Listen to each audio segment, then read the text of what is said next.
evening, friends, and you are my friends. New vlog is about to go up on my channel. I uploaded 2 days ago, and I'm so sorry. I've just been off, and there's been a lot of stuff going on, so I'll explain. I'll make a video, hopefully soon. I'm really tired, so I'm gonna go to bed, and I will see you guys in the morning, and I will try and get some clips tomorrow.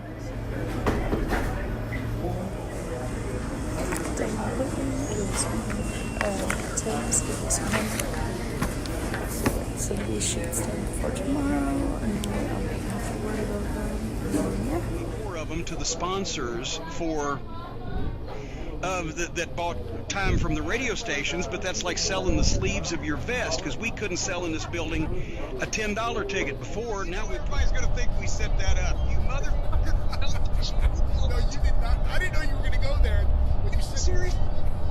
I'm seriously telling you, I thought, my God, I haven't seen Randy Atcher in 20 years. I didn't know he was still alive. My God, he's got to be 95, and he looks great. It was a tape from fucking 20 years ago. And he would have turned 100 this year. God damn it, poor Randy. I would have sent a card or flowers or something had I known. Maybe that's why they aired it. So at the 100th anniversary of his birth. Well, I was doing Cornette's collectibles orders, and I did have a bit of a puny tummy Sunday afternoon for reasons unknown. So I was back and forth to the bathroom a bit. So I guess just they didn't run a goddamn graphic previously recorded. I thought he was there in the fucking studio. All right, motherfucker, what happened to Cactus Tom Brooks? Well, we'll save that for another. Channel 11 Studios to shake hands with Randy Atcher after all these years, see if he remembered me. Oh, that would have been the end. When the newspaper articles got out that Jim Cornette showed up to shake hands with the dead entertainer. Fucking thing, you motherfucker. You couldn't have let me just go on. All right. Where's my... I've got things written down here. All right, we're going to talk about the live events. But he remained a popular entertainer in Louisville. Yes, he did. And I thought he'd moved away to Florida with his son Mark. Now you tell me he's been dead for 20 years. For God's sake. All right, but there is a Crusade tie-in to my live event July the 14th in Bowling Green, where I will be appearing at the National Guard Armory for the Great American Clash 2018, the meet and greet, so we can accommodate all the folks, because I haven't been to Bowling Green in ages. Starts at 5. I will not wash cars for $10, but all these things are $10, and all proceeds will be going to the WHAS Crusade for Children, because they do raise money all year long, even after the telethon. For heaven's sake, and hopefully they helped out with Randy Atcher's burial expenses. On July 21st, I will be at that wrestling appearance of 2018, and next week is going to be news on the big Northeast appearance. We're still trying to get the detail, because these guys travel all over the place. This is a big deal. It's going to be a big deal to you. I'm going to make you somehow come there. I'm giving people public notice. Either that, or I'm going to fucking just play an old tape of you and tell people that you were there just then. Apparently, goddamn. Well, all right. What are you doing? Let me compose or decompose myself. What are you doing on your various programs this week? This week, Breaking Kayfabe with Bowdry and Barry, a deep look at Tenryu versus Jumbo Tsuruta, as well as a discussion on if Mike Graham could have ever been an effective heel in the Florida territory at BowdryPod.com.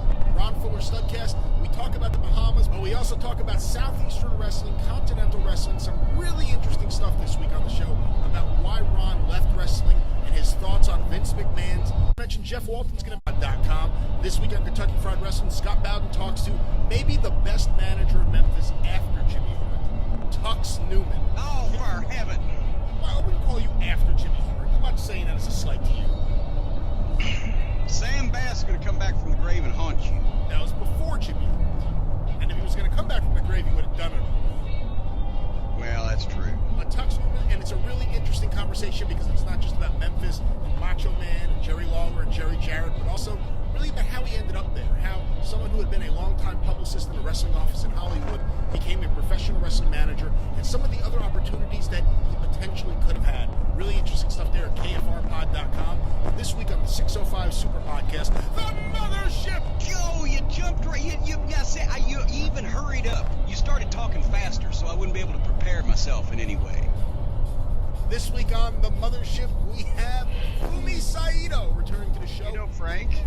excellent guy who I've had wonderful time, exchanged wonderful items with. But anyway, he reminds everybody that he is a proud lifetime member of the Cauliflower Alley Club, and he has a few questions about any involvement that I might have had with it. Are you currently a member, or have you been one in the past? Have you attended any of the reunions? If you have been, do you have any good stories about your interactions with some of the famous attendees? Do you ever plan on making the trip to Las Vegas in the future for a CAC reunion? And finally, if you or anyone else is interested in becoming a member, they can sign up for a membership at caulifloweralleyclub.org. I want to get that plug in, because yes, I am a member. I have been since really I heard about it, and maybe that was when they started really publicizing it in the late 80s, I think. But at any rate, I've been to one reunion in Las Vegas and one reunion when they did the one in New Jersey. What was in '98, I think. They did Life Savings or something. But a friend of ours set up a show. He was putting on trade shows for these big companies that were having their meetings in Las Vegas, and it was computer companies. Not computer companies, maybe, but this is going to be a horrible story. I can't remember these two names, but basically, name some fucking computer type people or things or whatever. I sound like a complete raving lunatic now. It was like Dell and PC or whatever. These two companies, basically. If Dell was having the convention and PC was their fucking competition, well, whatever. This computer company had a convention, and he got a hold of me to book a match where their babyface team would face an evil heel tag team managed by me from another firm, from Billy Anderson out there. They even spent money to have, it was Nick Dinsmore and Flash Flanagan and Rico Constantino, and my God, who was the other fellow? Shit, Bull Buchanan maybe, and myself. And at any rate, they got special tights made to match the company colors versus the opponent's colors, and I was clued in on all the stuff. Obviously, in the past 18 years, I've forgotten how to knock their opposition. I can't remember what their names were. But it was a cool thing, and they had about a 30-minute tag team match. The people loved it, and the babyface team went over. They foiled me, and they beat, the home company beat their arch rivals, and we all made a very nice payoff, which is, for people wondering what got me to Las Vegas, it was 2000, because I haven't flown, much after 2001. It was a large payoff in the same weekend as the Cauliflower.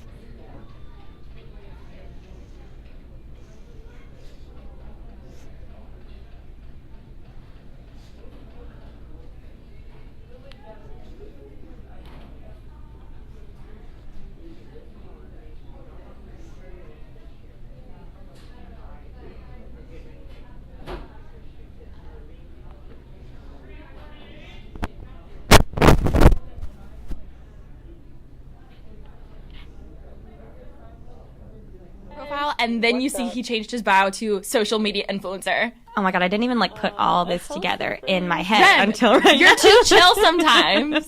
So I texted him and I was like, hey, I'm actually, you know what, I will say, I was actually busy the day. If you make this video about the drama, I also said word for word, you and I know nothing happened between us because there's no literally rumors to address. We left it at Disneyland. We left it when I dropped him off back at his house and I never saw him again.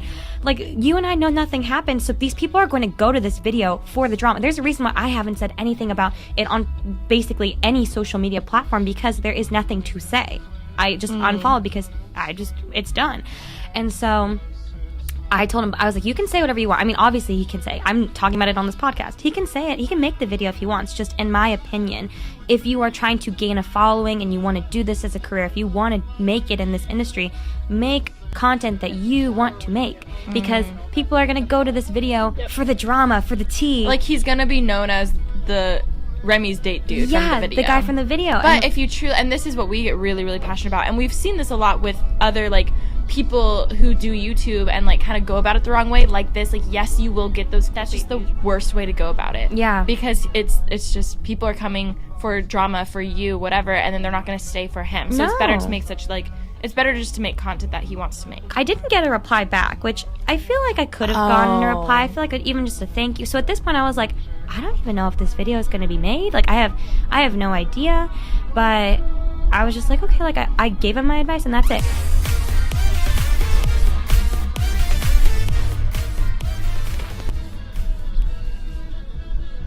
Alright guys, so our next sponsor goes out to Lola, which if you guys don't know what Lola is, it's a female-founded company offering a line of organic cotton tampons, pads, liners, and all-natural cleansing wipes. I've totally used them. I was telling you about them. Yeah, you actually were the other day. Guys, I'm not even just saying this. I love their products. And I don't know if you know this, but the FDA actually doesn't make brands put in a list of everything that's in feminine products. That's crazy because it's going inside of my body. Is that not crazy to you? That's gross. But I know on Lola's... That says, and I quote, with a screenshot of like who watched it.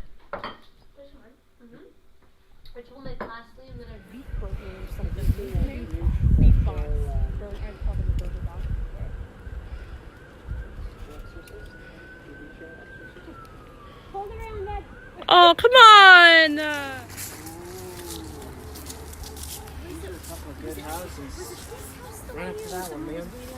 Yep. You can do it. They're open. Go ahead, it's okay. For business.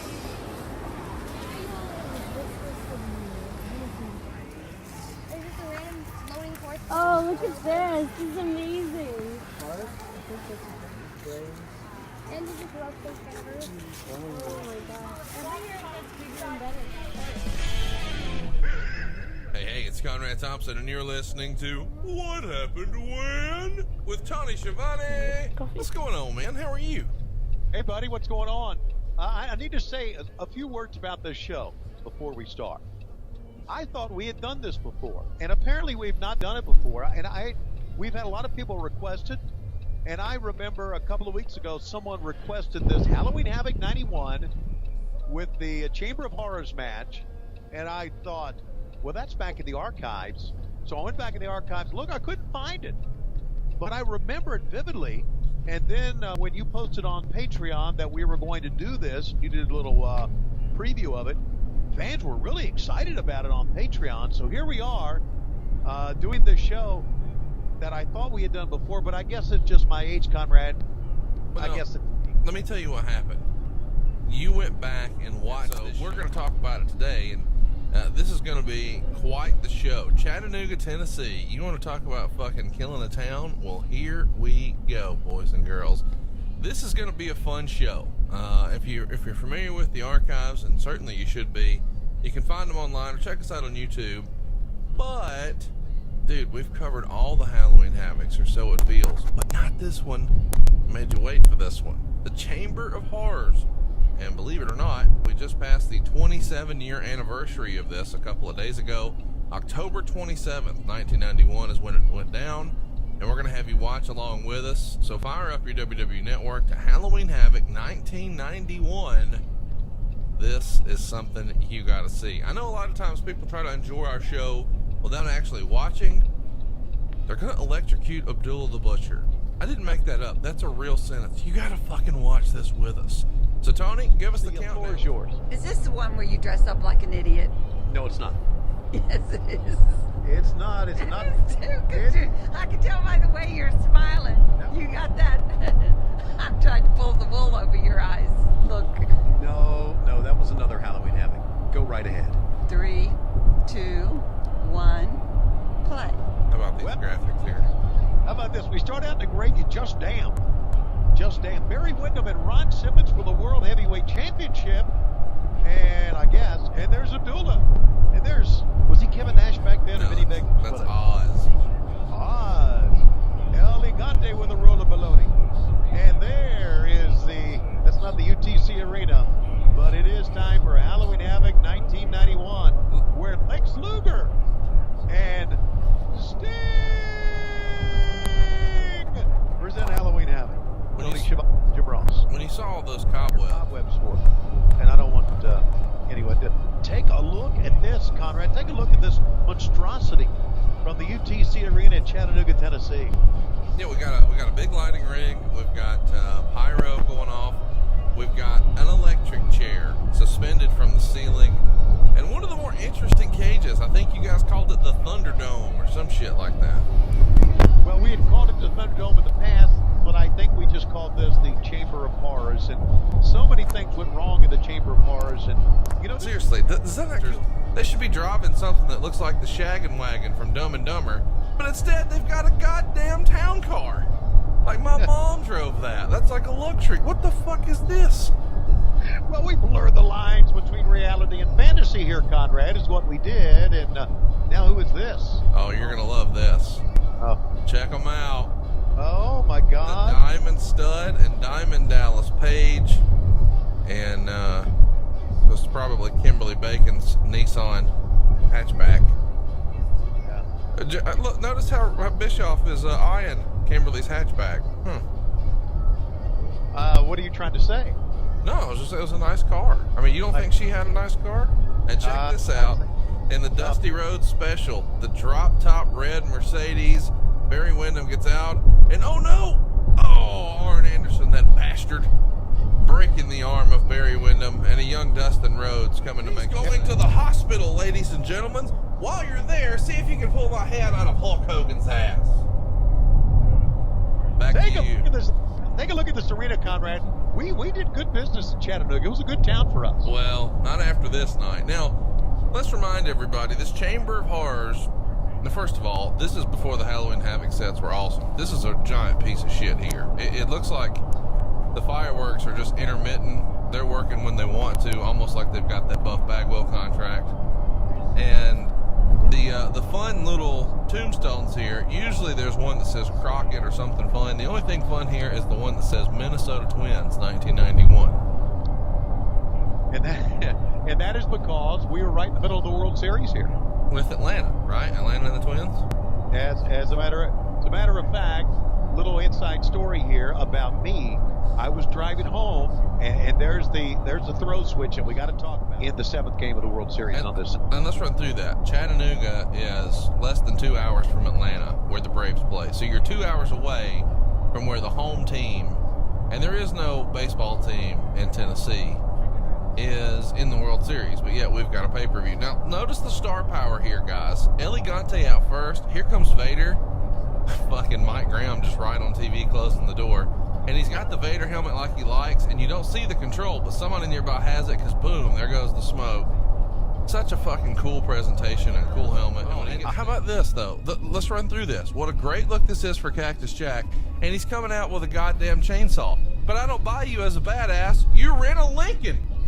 You drive a town car. If you drive a town car and then you chase me with a fucking chainsaw, I'm going to know it's brand new from Home Depot and you don't know what you're doing with it.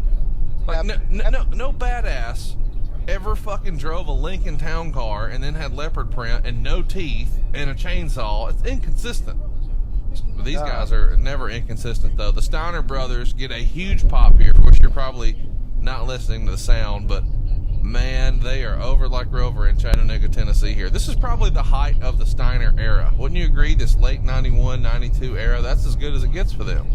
That was the best. That was the best Steiner brothers. We talked about this in one of our earlier podcasts. We love the Steiner brothers in this era better than any. Yeah, I mean, you could argue that 89, but to me, 90, 91, 90. It's currently 8:30 p.m. I'm home. My makeup sort of survived, but not really. I slept for a little while in the car earlier, so that's why it's like trashed on one side. Eddie Hooser, and what's it? I'm going to get a shower. I'm also going to end my vlog here, and I will see you